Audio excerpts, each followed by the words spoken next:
Well, it's here, guys. The final stretch, the home stretch of the season. Welcome back to NRL Fantasy Analysis. We're going to be going through the hooking position, the front rowers, and also the edge position in this video.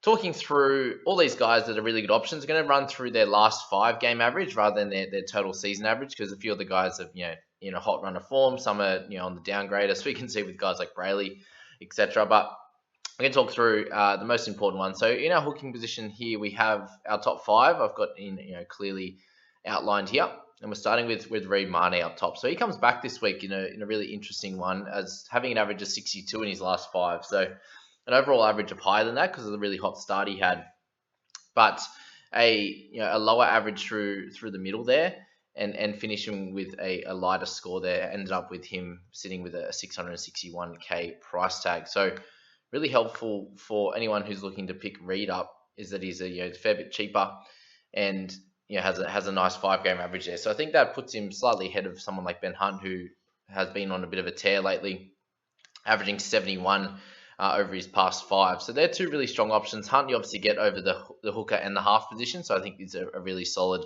option in that one there. We'll jump into Reid and explain why we'd want him in our side, and the reason why he's that fair bit cheaper. So you can see obviously the crazy incredible start he had, and then had a few lighter ones in here through that middle portion, and that's why he's a little bit lower in his in his current averaging right now. So 21 to 54, 46, 56, and a 61 there before he rounded out the end of the him finishing before he got injured there. So for me, he's someone who's super consistent. The only low score he's really got is 169 minutes where he had Lussick on the bench there, and the rest of them at 80 where he scored really well. So Marnie's a great option. You also go to Ben Hunt, I think also a really strong option there, and 2 guys I'd be targeting this week.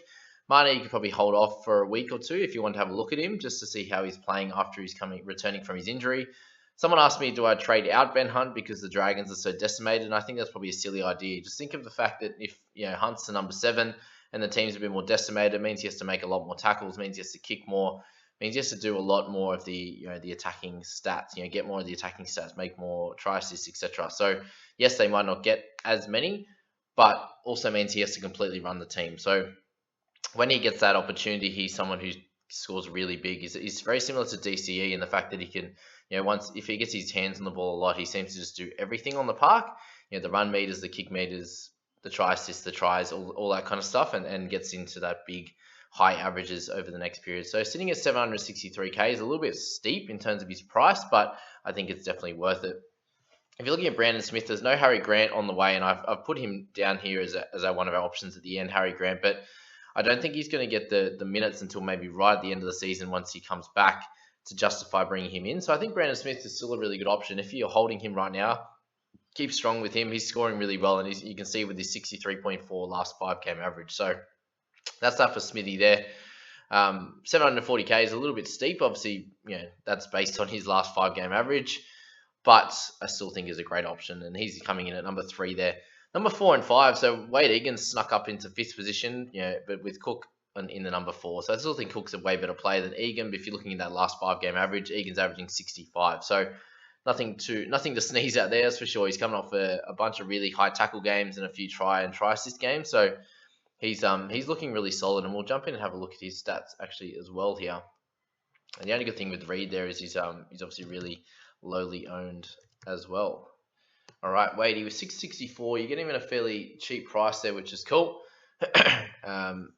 But yeah, so you look at it at the start of his season, it wasn't too crash hot, but then you get into the last sort of 5 rounds here, and you got 69, 61, 47, 85, and 62, and they're really high tackle games. Only a few, a bunch of misses in each of them, but when you're making a lot of tackles, that's completely fine. Running a ball a bit more and getting the odd try assist and try. So can this keep up? I don't think it can. I don't think you can make 50 plus tackles every game. You can see with guys like McCulloch, even that slowed down for him as he sort of got tired throughout the season. And I suppose it's kind of followed a couple of good games before the bye, gets a little bit of a rest and can keep going. So how many more games can he do that? I'm not exactly sure. I wouldn't be putting him as someone that could be consistent for the rest of the season. That's my only real worry with Wade is, yes, he's scoring really well, and if you've got him in your side, you're holding steady, but I'm probably worried about bringing him in. I'd go for someone like Reid at a similar price for sure. or you can go a little bit more expensive with Hunt or Smith. If you've got guys like Brayley, I think it's probably the right time to trade him out. A 43 5-game average is not good enough at 599k. You still got a bit of cash there to move him on to one of these better guys in a Hunt or a Reed Mane, for example. I think you're going to get sort of 15 to 20 more points, and getting that over the next sort of 8 rounds is going to be really important for your squad. If you've got someone like Watson, that's he's coming off a really high score. I think he covers the hooker and the mid position. I think he's just a hold. Someone like Maka, I think you can definitely hold as well, but that's his 5-game average of 52.8, so nothing special. Coruscant there has a 56 5-game average, but that includes an 80 and a 20 odd, so the ups and downs there. If you can cop that, then he's a half an option there at a cheaper price, but again, I'd be going Reed over him. And then you got Hodgson, who's coming off 57 5-game average, solid, but never been a keeper, so I wouldn't be touching him. And then you got Harry Grant at 48 5-game, 40. I think it's a 41 5-game average, but a 48 overall score there for him, overall average there. So that's Grant. I wouldn't be touching him for the rest of the season. I don't think he'll play big minutes. He needs 80 to do really well. If you look at the front row forwards now, I've moved a couple of the big dogs to the edge position just to make it a little bit more balanced and fit it on the screen anyway. But the front row forwards there, we've got Isaiah Papali'i with a 5-game average 67.6. So he's one of the close to the must-haves. If you're looking at this position here, this front row is here. You've got Papali'i as a clear, 6 points better than Mofo. You've got him 12 points better than Payne Haas at the moment. And then you're looking at the other dual position guys like Crichton, who is 68.8. So him and Papali'i, I think, are very much must-haves at this point. Harris will be eventually. He's going to lose a bit of cash after his low score when he comes back in the next few weeks. I'd be looking to target him as I think for Tohu, it's probably like if one of the guys gets suspended or injured, I think you just straight swap him at that price point. I think you'll be able to do that. So Papali'i is sort of pretty close to a must-have, and I think Payne Haas is getting closer to that as well. Yes, he has a 5-game average of 55, and that includes his 80 odd last week, but it's coming off the back that he's warming into the season still. Finding his form in Origin, I think, as well, and I think he's brought that back into the Brisbane setup, and the Brisbane team's playing a little bit better at the moment. So I think the better they play, better it is going to be for him with the attacking stats, and then rolling forward and him getting the tackle breaks and the offloads there, and the bigger meters, which will be good for him. So I still think he's a very clear option this week at 683. I think he's only going to improve in price from here rather than decrease at all. Mo Fotuaika, he's an interesting one at 61 for his past 5-game. Let's put him in there. Moika. Don't know why that doesn't come up if I just put MO. Anyway, Fotuaika started really well. Had a bit of a lean patch through the middle, and then this last period he's been really, really strong. So a 35 off the bench after Origin, which is fair enough. But then a 94, 70, and 67 in his past 3. Other than that, in 60 plus minutes is really, really strong. So obviously got a try last week. It has the odd line break or line break assist in those other games. So high tackle break numbers, big meters as well. So if he can keep that up, I think you get him at a bit of a slight discount, but also just as a pod, owned by pretty much no one in the top 100 and pretty much no one in the whole top 5,000. So I think Mo's a really solid pickup. If you need someone around that price point, I think he'll do a decent job for you. Tamalolo, we spoke about last week, big improvement. 3 games in a row now where he's got some solid scores, 50 plus and a 60 odd last week. So he's someone that you're getting at a cheaper price. I don't see him getting any lower than where he's at now. There is still the slight chance that he goes back to sort of those 30 to 40 scores, but I wouldn't hold my breath. Like, I think he's more chance of going higher than he would be lower than that average from here on in. Adam Fanua-Blake is the one in here that you get at a slightly cheaper price, who has a 5-game average of 41.6, but his last 3 is 54 of his average. So obviously got 72 the other week in that big minute effort. And I'm expecting somewhere in the 50s to low 50s for him, and about 100k in price rises. So if you're interested in that at that price point, if you're running out of cash or trying to keep money available for Cleary or something like that, then AFB could be an option for you. In terms of the other guys, I don't really see them as being too great an option. Jackson's been moved back to the edge, which he won't score as well, unfortunately. Tapau's doing okay. Barnett's okay.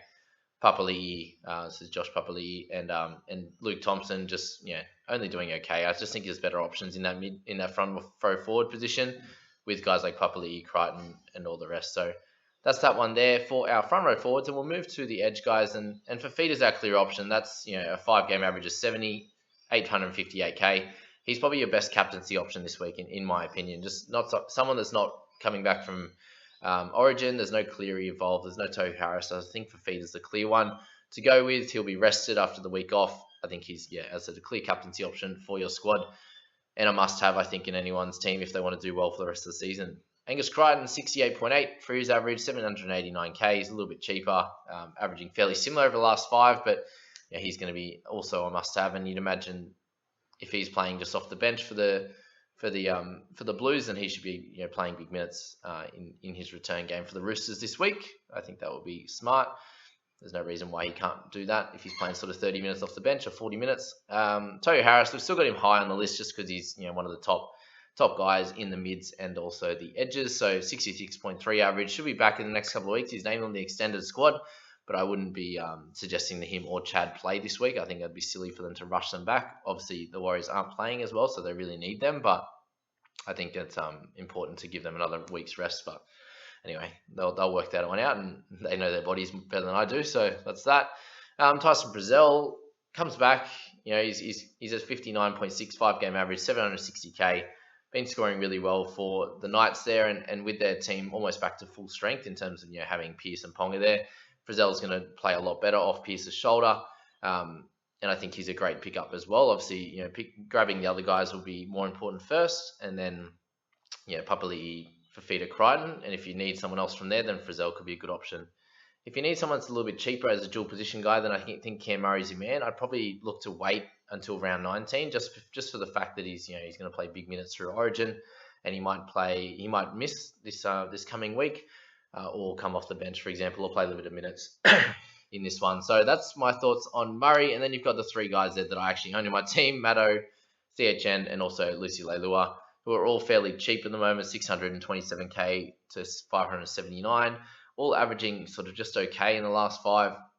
Very up and down in their scores. Maddo and Lucy obviously coming off to decent scores, but they're guys that you could upgrade to a Fifita, a Crichton, maybe not Frizell exactly. If you go into the top guys, so Papali'i, Payne Haas, if you want to go to any of those guys, I think you can from these guys straight away this week. If not, you can probably wait a week or 2 just to work out what you want to do with them. Also based it off how many trades you got left, guys. So if you're running sort of 5 or less trades, 5, 6 trades, then I'd be probably holding these guys. If you've got sort of 9, 10 plus, like my teams do, then I think you can upgrade one of these guys just to get one of the top guys and go from there. So guys, let me know your thoughts on those 3 positions. What would you be doing in that?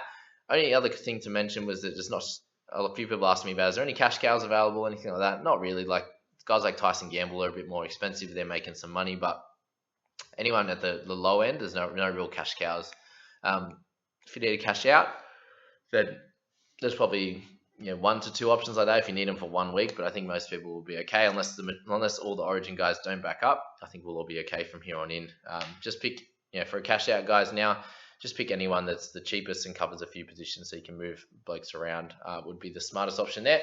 If you enjoyed this, hit like, subscribe. I really appreciate it, and we'll catch you in the next one, guys. We're going to analyze the rest of the positions there. See you later.